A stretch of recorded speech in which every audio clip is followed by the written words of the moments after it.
பாலகிருஷ்ணாவுக்கு வந்து யாராவது அவரை பார்த்து அப்படின்னு சிரிச்சுட்டா போதும், அவருக்கு ஒரே கோவம் வரும். ஏய் எந்துக்குற ஒத்துறாரு, எந்துக்குறா, ஏய் ஆயினை எந்துக்குற ஒத்துறாரு.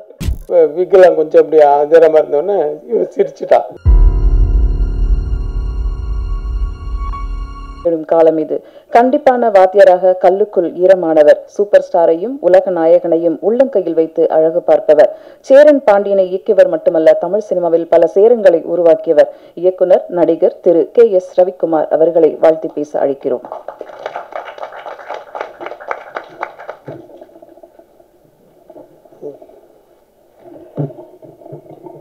பத்திரிகை நண்பர்களிலிருந்து அனைவருக்கும் வணக்கம். முதல்ல இந்த மாதிரி சினிமா ஃபங்க்ஷன்னா ஃபஸ்ட்டு டைரக்டரை பற்றி தான் நான் எங்கே போனாலும் பேசுகிறது. ஆனால் இந்த படத்தில் இந்த விழாவில் வந்து முதல்ல ப்ரொடியூசரை பற்றி பேசுகிறேன். பட் அவரும் ஒரு டைரக்டராக இருக்கிறதுனால அவருக்கு தான் முதல்ல என்னுடைய நன்றி. ஏன்னா நான் தயாரித்த அந்த படம் கூகுள் குட்டப்பா வந்து ரொம்ப வருஷத்துக்கு அப்புறமா, தெனாலிக்கு அப்புறமா கிட்டத்தட்ட 20 வருஷம் கழித்து நான் மறுபடியும் ப்ரொடக்ஷனில் வரும்போது தயாரிக்கிற படம். ஸோ அந்த படத்தில் வந்து நம்ம அசிஸ்டன்ஸை இன்ட்ரடியூஸ் பண்ணோம். ஸோ இவங்க நல்லா வரணுமேன்றது ஒரு பயம் இருந்துகிட்டே இருக்கும்போது அந்த படம் ரிலீஸே ஆகலை.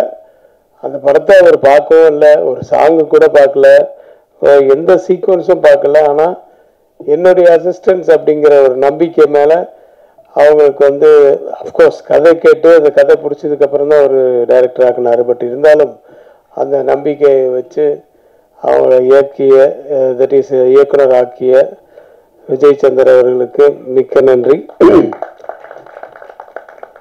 ஏன்னா ஆக்சுவலாக வந்து இந்த படம் ரிலீஸுக்கு முன்னாடியே பண்ணதுனால நீங்கள் தான் அவங்களுக்கு பெரிய சப்போர்ட் ஃபஸ்ட்டு. ஏன்னா அவங்க ஒரு தெம்பாக பண்ணுறது அந்த எண்டு போர்ஷன் ஷூட்டிங்கை வச்சு அந்த போஸ்ட் ப்ரொடக்ஷன்லாம் வந்து ரொம்ப தெம்பாக நமக்கு இன்னொரு படமும் இருக்குது அடுத்தது அப்படின்றது நானும் வெளியில் சொல்லிக்கிறதுக்கு ஒரு பெரிய ஒரு சந்தோஷமாக இருந்தது. ஸோ நன்றி. இன்றைய கதாநாயகன் ஆடியோ ரிலீஸ் தானேப்பா, சாம் CS. அவரோட அப்பப்போ கொஞ்சம் ஒர்க் பண்ண அனுபவம் இருக்குது. இந்த கலைஞர் நூறில் கூட என்ன வந்து நான் இந்த தசாவதாரம், கலைஞரின் தசாவதாரம் பண்ண சொல்லி ஒரு 10 இயக்குநர்கள் வந்து நம்ம ஆஃபீஸில் வந்து உக்காண்டாங்க, நீங்கள் தான் பண்ணோம், ஏன்னா தசாவதாரம்னு இருந்தால் நல்லாயிருக்கும் அப்படின்னு யோசிச்சேன். சரி நான் அதிலெல்லாம் பண்ணிவிட்டு அதில் மியூசிக்கு வந்து சாம் CS சொன்னோன்னா ஒரு வார்த்தை கூட மறுப்பு சொல்லாமல் இம்மீடியட்டாக போட்டு கொடுத்தாரு. ஸோ கொஞ்சம் அப்பப்போ பழக்கம் இருக்குது. அவரோட ஸ்டுடியோவுக்கும் போயிருக்கேன். ஒரு மாதிரி வித்தியாசமான ஒரு வாய்ஸ் அவருக்கு. இந்த படத்தில் கூட இந்த மயக்கிட்ட நீங்கள் தானே பாடியிருக்கீங்க, அந்த மாதிரி வாய்ஸ் நிறைய படங்கள் நிறைய பாட்டுகள் அவர் வித்தியாசமான வாய்ஸில் பாடியிருக்காரு. மியூசிக் மேலே ஒரு பயங்கர ஒரு வெறி. ஆஃபீஸில் வந்து என் கூட பேசும்போது சொல்லியிருக்காரு. அதை பற்றியெல்லாம் பெருசாக வந்து ஞானசன் அப்படின்னு நான் சொல்லிக்க மாட்டேன் என்ன, ஆனால் வந்து வெறி இருக்குது சார், எனக்கு நிறைய வெறி இருக்குது. அதை போடணும், இது பண்ணோம், இப்படி பண்ணோம், வித்தியாசமாக பண்ணோன்ட்டு அந்த வெறி கொஞ்சம் கொஞ்சமாக தெரியுது. ஒவ்வொரு படத்துலையும் அப்படி மெருகேறிட்டே போகுது. Continue that. All the best Sam. Art director Ilaiyaraaja மிக எனக்கு வந்து ஒரு அருமையான நண்பர். அந்த நிறைய லொக்கேஷன்ஸில் ஷூட் பண்ணோம். அந்த கோட்டிக்குப்பா சுதீப் படம் கர்நாடகத்தில், அதாவது இங்கே இந்தியாவுக்குள்ளே தான், ஆனால் நிறைய அங்கே பெங்களூரு, மறுபடியும் சென்னை, மறுபடியும் கொடைக்கானல், இது மாதிரி நிறைய இதில் பண்ணோம். ஸோ நிறைய அவருடைய அனுபவங்கள்லாம் கேட்டுக்கிட்டேன். அவர் தான் விஸ்வரூபமெல்லாம் பண்ணியிருக்காரு. ஸோ அந்த விஸ்வரூபத்தில் எப்படி அந்த நேச்சுரலாக இதெல்லாம் பண்ணிங்க, அப்புறம் கமல் சாரோட எப்படி அப்படி இந்த மாதிரி விஷயங்கள்லாம் நிறைய சொல்லுவார். இனிய நண்பர் அவர், நல்ல ஆர்ட் டைரக்டர். ஒரு இந்த வீட்டில் ஷூட்டிங் அப்படின்ட்டு வந்து வந்தவுடனே சுதிப்பு கேட்டாப்புல ஒரு இதை போட்டு, ஆமாம் ஓனர்லாம் இங்கே உள்ளே இருப்பாங்களா, எப்படி நிறைய நாள் ஷூட்டிங் இருக்கு நமக்கு, இல்லை ஓனர்லாம் எல்லாம் வெளியே அனுப்பிச்சிட்டோம் அப்படின்னு. எப்போ வெளியே அனுப்பிச்சிட்டிங்களா, வேறு இடத்துல லொக்கேஷன் செட்டுக்கு அது அப்படின்னு. சுதீப் வந்து நிஜமாவே வந்து பார்த்து ஆச்சரியப்பட்டார். அவர் எவ்வளோ நிறைய படங்களில் வந்து அவர் நடிச்சிருக்காரு, அவர் பார்த்துருக்காரு. அவரே ஒரு இயக்குனர் வேற. அவரே வந்து அது வந்து செட்டு மாதிரி ஃபீல் பண்ணாத ஒரு வீட்டை வந்து பார்த்த உடனே நிஜமாக ஃபீல் பண்ணார்ல, அதுதான் நமக்கு சக்ஸஸ். அந்த செட்டுன்னு தெரியாத அளவுக்கு. ஸோ அது இங்கே தான் நம்ம லாயர்ஸ் காலனியில் பண்ணோம்.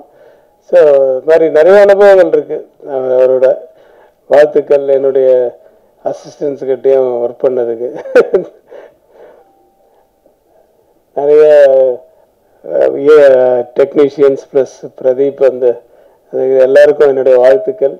நிறைய பேர் எனக்கு நேரடி பரிச்சயம் இல்லை, ஆனால் படம் நான் பார்த்தேன். ஹன்சிகாவுக்கு எந்த மாதிரி பெர்ஃபார்மன்ஸு வரும் அப்படின்றலாம் தெரியும் எனக்கு. ஆனால் இதில் டக்குன்னு சேஞ்ச் பண்ணுறதெல்லாம் ரொம்ப பிரமாதமாக பண்ணியிருந்தாங்க. சில இடத்துல அந்த ஃபேஸ் எல்லாம் சேஞ்சு பண்ணி பார்க்கும்போது அதில் சிஜி வேறு இதில் இருந்தது. பட் அது ரொம்ப ரொம்ப நல்லா இருந்தது. எல்லாமே அந்த குழந்தைக்காக தான். அந்த சென்டிமெண்ட் இருக்குது படத்தில். சென்டிமெண்ட் மட்டும் இல்லை, அந்த செகண்ட் ஹாஃபில் அந்த சென்டிமெண்ட் தான் ரொம்ப அது டச் ஆகிற இடம். அதுதான் ஒரு குழந்தைக்காக. கார்டியன் என்ற டைட்டில் என்ன சொல்ல வராங்க அப்படின்னு சொல்லும்போது, அந்த கார்டியன் டைட்டில் அந்த எண்டில் தான் எனக்கு திருப்தியாக இருந்துச்சு. It's really she is a Guardian for that girl அப்படின்ற ஃபீல் வந்துச்சு. அதுக்கு மேலே கதையை சொல்லக்கூடாதுல்ல. இந்த லேடி ஆர்டிஸ்ட் அவங்க அம்மாவை நடித்தவங்க எல்லாருமே ரொம்ப நல்லா பண்ணியிருந்தாங்க. தங்கதுரை ஆஸ் யூஷுவல் நீயும் மொட்டை ராஜேந்திரனும் பின்னிட்டீங்க. காமெடி இருக்குது, ஆக்ஷன் இருக்குது, நல்ல சாங்ஸ் இருக்குது, எமோஷன்ஸ் இருக்குது, ஹாரர் படத்துக்குரிய விஷயங்களும் இருக்குது, நிறைய எல்லாமே இருக்குது. என்னுடைய படங்களில் இருக்கிற மாதிரி எல்லா கலவையும் சேர்ந்த ஒரு படம் தான் அது. இப்போ கடைசியாக இயக்குநர்களுக்கு வரேன். இந்த சபரி கிரீசன், குரு சரவணன், இவங்க தான் இப்படி தான் பேர் வரும் என்னுடைய படங்களில். அவங்களுடைய பேரெல்லாம் இவங்க ரெண்டு பேரையும் ஆக்சுவலான கோவில் குட்டைப்பாக்கு இந்த ரெண்டு பேர் தான் இந்த மலையாள படத்தை ஒன்று காமிச்சு நீங்கள் நடிக்கணும் அப்படின்னாங்க. அதுக்கப்புறம் தயாரிப்பாளர் ஆகிக்கிட்டேன்னு வச்சுக்கோங்க. அதில் நீங்கள் அவங்க அந்த படத்தை இயக்குனராக முதல்ல இருக்க வேண்டியது. அது அந்த படம் எடுக்கலன்னும் போது நாளே எடுக்கும்போது நீங்களே பண்ணுங்கள் அப்படின்னு சொன்னதுன்னா அவங்களுக்கு ரொம்ப சந்தோஷம். ஆனால் பேர் எப்படி சபரிகிரீஷன், குரு சரவணன் அப்படின்னு ரொம்ப இருக்கக்கூடாது, ஷார்ட்டாக கூப்பிட்ற மாதிரி இருக்கணும்னு சொல்லிட்டு ஒரு 10 பேர் எழுதி பார்த்ததுக்கு அப்புறம் சபரி சரவணன், இப்போ குரு சரவணன்ற பதில் சபரி சரவணன் சொல்லி இது பண்ணேன். நீங்கள் என்றைக்குமே ஆனால் நண்பர்களாக இருக்கணும். உங்களுக்குள்ள ஒத்துமை இருந்து அந்த கதைக்கும் உங்களுக்கு இதுவாக இருந்ததுன்னா டெஃபினட்டாக நீங்கள் ஒன்றா சேர்ந்து பண்ணுங்கள். அப்படி இல்லையா தனித்தனியாக பண்ணால் கூட உங்களுக்குள்ளே இருக்கிற அந்த ஃப்ரெண்ட்ஷிப் மட்டும் போகக்கூடாது அப்படிங்கிறத நான் சொல்லியிருக்கேன் அவங்கக்கிட்ட. ஏன்னா எல்லா விஷயத்துலையுமே ஒத்து வரணும் இல்லையா. அதனால் அந்த இது ஏற்ற மாதிரி நம்ம அந்த படத்து ரிலீஸுக்கு முன்னாடி அவங்க 2 பேரும் ஒன்றா சேர்ந்து பண்ணுற அளவுக்கு ஒரு படம் அமைஞ்சுது அவங்களுக்கு. 2 பேர் 2 எக்ஸ்ட்ரீம்னு எதுக்கு சொன்னேன்னா, ஒருத்தன் அந்த சரவணன் எப்போ பார்த்தாலும் சிரிச்சுக்கிட்டே இருப்பான். இந்த பாருங்க, இப்படியே எப்போ சிரிச்சுட்டு இருப்பான். இவன் எப்போவும் சிரிக்கவே மாட்டான். அந்த மாதிரி 2 பேரும் 2 டிஃப்ரெண்ட் கேரக்டர்ஸு. இதில் எனக்கு ஒரு விஷயம் ஞாபகம் வருது. இந்த பாலகிருஷ்ணா படம் பண்ண தெலுங்குல இப்போ ரீசெண்டாக பாலகிருஷ்ணாவுக்கு யாராவது அவரை பார்த்து அப்படின்னு சிரிச்சுட்டா போதும், அவருக்கு ஒரே கோவம். ஏய் எந்துக்குற ஊத்துறாரு, எந்துக்குறா, அதில் எந்துக்குற ஊத்துறாரு, எதுக்கு ஊத்துறாரு அப்படின்னு ஒருத்தரும் யாராவது கூப்பிட்டு ஏன்டா சிரிச்ச, எதுக்குடா என்ன பார்த்து சிரிக்கிற அப்படின்னு. ஒன்றும் இல்லை சார். ஒரு வாட்டி ஏதோ ஒரு இவன் சரவணன் மாட்டிக்கினான். எப்படின்னா, பாபு ஃபேன் இல்லை திப்பி அப்படின்னு இவன் ஃபேனை திருப்பிட்டு அவருக்கு விக்கெல்லாம் கொஞ்சம் அப்படி அதிர மாதிரி இருந்தோடனே இவன் சிரிச்சுட்டான். ஏய் எதுக்கு சிரிச்சு, எதுக்கு நவுத்துனாரு சார், நான் ஐயோ போய் அச்சிட போகிறாரு, நம்ம அசிஸ்டண்ட் வேறு அச்சுன்னு சொல்ல. இல்லை சார் நான் அசிஸ்டண்ட், அது நம்ம assistant director sir Saravanan sir அப்படின்னு. இதில் ஏதோ ஆப்போசிட் கேங்கு ஆப்போசிட் கேங்க இப்போ இப்படி கூட அவுத்துறாச்சு கூடாது. ஏய் அப்படின்னு அடிக்க எழுந்துட்டாரு. நான் இப்போ போடா டேய் நீ ஏன்டா நிற்கிறேன்னா அப்பவும் சிரிச்சிட்டு சரி போ அந்த அப்படின்னு சொல்லிட்டு அவனை திரும்பி விட்டேன். ஸோ அவருக்கு எப்பவுமே ஒரு டவுட் இருக்கும் யார் பார்த்தாலும். ஆனால் ரொம்ப நல்ல மனுஷன், வெரி நைஸ் டு வாட் இதுலையுமே பழக்கத்து இதுலெல்லாம் ரொம்ப நல்லவர். ஆனால் ஒரு எதிர்காலத்தில் ஒரு சின்ன டவுட் இருக்கும். ஒரு வித்தியாசமான கேரக்டர். அவர்கிட்ட மாட்டி அடி வாங்கியிருப்பான், அன்னைக்கு தப்பிச்சான். ஸோ அந்த மாதிரி இவன் என்னன்னா எதுக்கு எடுத்தாலும் என்ன இது இப்போ ஒரு சான்சியஸ் சொன்ன மாதிரி தான் எல்லாம் போட்டுட்டு அப்படி திரும்பி பார்த்தோம் 2 பேரும் ஒருத்தன் அவன் சிரிச்சுட்டே இருந்துருவான், இவன் வந்து சைலண்டாக இருந்துருவான். முடிவே எடுக்க முடியல. இது என்ன, இது நல்லா இருக்கா நல்லா இல்லையா இது சொல்ல மாட்டானுங்கன்ட்டு. நான் கூட எனக்கு கூட அந்த மாதிரி அனுபவம்லாம் இருக்கு. நான் உங்களை சொல்ல, தேவா அப்படிதான், தேவா சைலண்டாக தான் போடுவார்.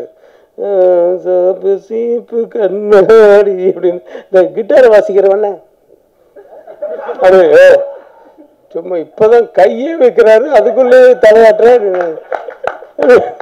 அப்புறம் அவங்கள பார்க்கவே மாட்டேன், நான் பார்க்காம அப்படி கண்ணை முடிப்பேன். சார் என்ன சார் தூங்கிட்டீங்களா அப்படின்னு.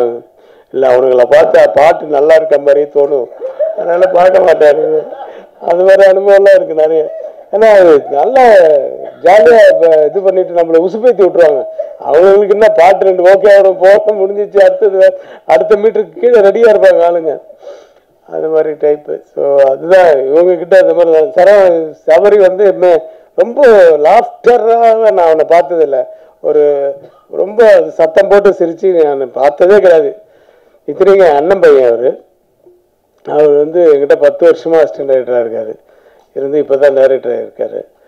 ஸோ இருந்தாலும் வந்து அவன் ஒருத்தர் ஒரு கேரக்டர் சொல்கிறேன்.